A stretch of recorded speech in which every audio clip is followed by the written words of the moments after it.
Monsieur le Président, chers amis, bonsoir, ou plutôt bonjour.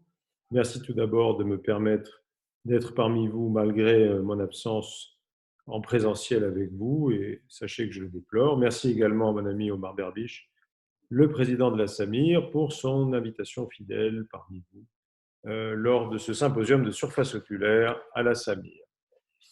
Nous allons donc essayer de voir ensemble les algorithmes décisionnels dans l'œil sec. Ce sont des choses qui sont assez récentes et qui sont désormais utiles dans la pratique quotidienne pour permettre l'accès au diagnostic après avoir vu notamment le choix des traitements avec le professeur Chiambaretta. Alors, diapositive suivante.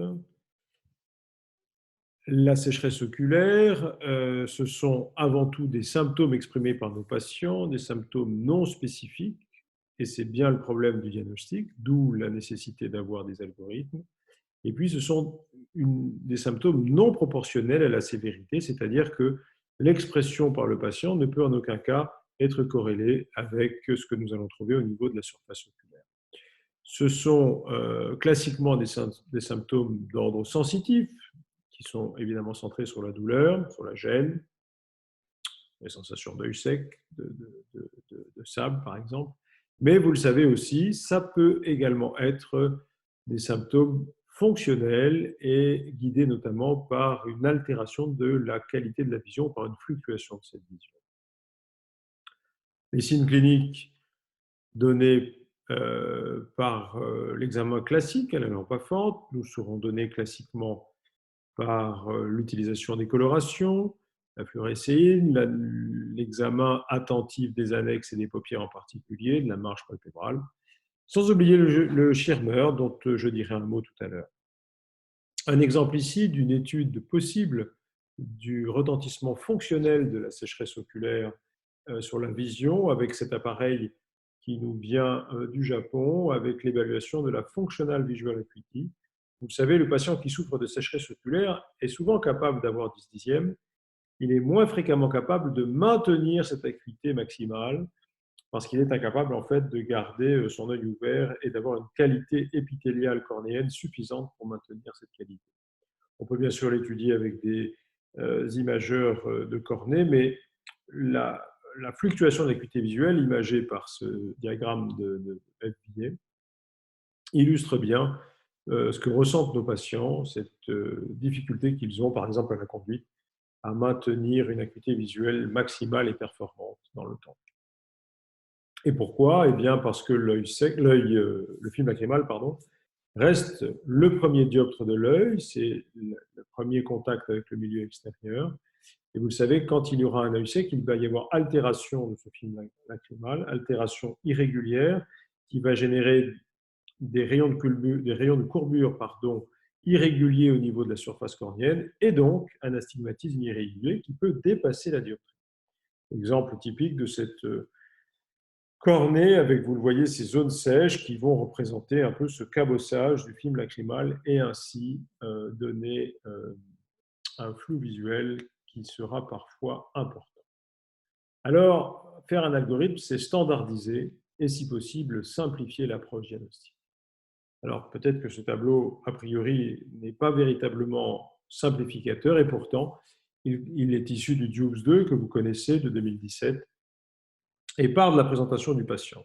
Selon qu'il est symptomatique, comme c'est le cas ici, et qu'il présente ou pas des signes physiques et cliniques au niveau de sa surface oculaire, ben, si les symptômes sont présents et les signes sont présents, à l'évidence, il va s'agir le plus souvent d'une sécheresse oculaire relativement classique. Mais parfois, le symptôme est présent et pas la clinique. L'examen à la lampe à fente est pauvre, voire inexistant, et on a tous des patients comme ça. Et il faut savoir que soit il représente un stade préclinique, c'est-à-dire que les lésions tissulaires vont apparaître après, soit, et c'est une entité relativement récente caractérisée qui fait son entrée dans ce classement, la douleur neuropathique, la neuropathic pain, qui est en réalité une excitation des terminaisons nerveuses cornéennes sans atteinte tissulaire et dont la prise en charge ne peut être seulement basée sur une approche de surface oculaire de goutte, mais également une approche comportementale, voire une prise en charge, une aide psychologique pour ce type de patients. Mais c'est important de leur dire que ça existe et qu'on les comprend. C'est déjà partie d'une prise en charge. À l'opposé, le patient asymptomatique, alors il peut ne pas se présenter à la consultation, mais quand il est présent, parfois référé par un confrère, dans une consultation par exemple de réseau, eh bien, si des signes de surface oculaire sont présents alors qu'il n'a pas de symptômes, il conviendra d'évoquer soit une prédisposition à l'œil sec sans caractéristique à ce moment-là, mais surtout, à l'inverse de l'autre douleur, ce qu'on appelle la condition neurotrophique, prélude à la kératite neurotrophique que nous connaissons bien, et qui signe l'hypoesthésie cornéenne, souvent présente avec des situations, parfois, vous le savez, chez des patients avec des cornées extrêmement abîmées, une kératite ponctuée superficielle majeure et l'absence ou la quasi-absence de symptômes. Et puis, dernière catégorie, pas de symptômes, pas de signes, on peut quasiment parler de patients normaux. Alors, je reviens un petit peu à la neuropathic pain, à cette douleur neuropathique. Elle est importante et figurez-vous qu'on la trouve dans des situations assez fréquentes. Je veux parler des patients en post-opératoire de chirurgie de cataracte. Vous voyez dans cette étude récente publiée dans Ocular Surface, 25%, un quart des patients récemment opérés pouvaient présenter ces douleurs neuropathiques, c'est-à-dire encore une fois des douleurs présentes, caractérisées au niveau de la surface de l'œil, sans atteinte clinique. Alors, les étapes, nous avons vu un peu un arbre décisionnel de présentation du patient. Il nous faut également parler des étapes diagnostiques et de la manière qu'on aura d'essayer de les standardiser à nouveau avec cette arborescence que vous connaissez sans doute aussi, puisqu'elle est elle aussi issue du DUBS 2, avec le début qui passe par les questions de tri, le degré d'inconfort, les signes associés comme la sécheresse buccale par exemple, l'atteinte visuelle, le prurite qui fera penser à une atteinte allergique également, ou le port de lentilles de contact, la prise médicamenteuse, suivi par l'analyse des facteurs de risque, là encore, tabac, lentilles, médicaments, environnement. Et puis nous passons véritablement aux tests diagnostiques avec la réalisation des questionnaires qui permettent de scorer, d'essayer de scorer ce que ressent le patient, c'est le patient qui va scorer bien sûr, et de basculer ou pas dans la sécheresse oculaire. Vous savez que les deux questionnaires retenus essentiellement sont l'OSDI d'une part et le DUT5 d'autre part, qui sont importants parce qu'ils permettront également d'évaluer dans le temps le bénéfice ou pas du traitement chez le patient. Et puis enfin, qu'il est convenu d'appeler la recherche des marqueurs d'homéostasie, ben là vous y reconnaissez des choses que nous pratiquons toujours. Le break-up time, alors décrit dans le DUFS en version non invasive. À titre personnel, je pense que l'utilisation de fluorescéine est utile pour faire un break-up time classique. Le non-invasif suppose un achat de matériel supplémentaire, mais ce n'est pas du tout inutile, mais ce n'est pas forcément obligatoire de mon point de vue.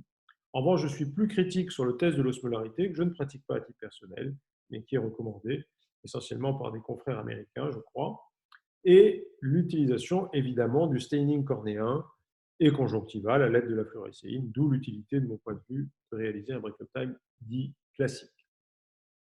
Voilà un exemple du classique OSDI que vous connaissez sûrement aussi. Et puis on arrive à l'avant-dernière étape qui est la classification des sécheresses. Et là, on retrouve un peu une analogie classique avec la sécheresse dite évaporative, le dysfonctionnement des glandes d'Amébobus, bien sûr, et ou, devrais-je dire, le déficit aqueux, il manque de l'eau.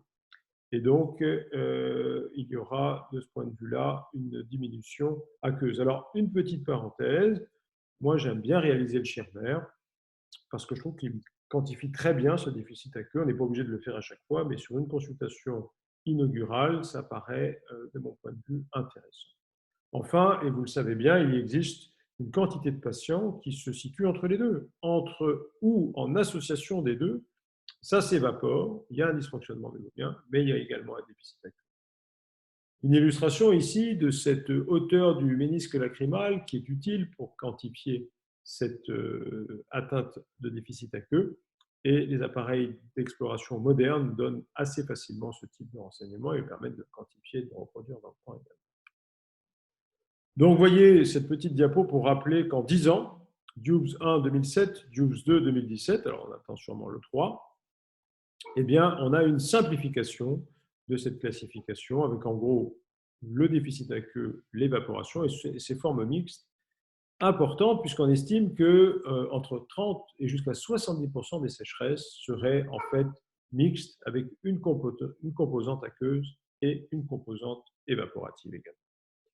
Dernière approche, c'est celle d'un diagnostic basé sur l'aspect du tire-film, un papier proposé par Yokoi, qui est assez intéressant parce que là encore, il caractérise le déficit aqueux d'une part, l'évaporation accrue d'autre part, mais également une entité intermédiaire sur la mouillabilité diminuée.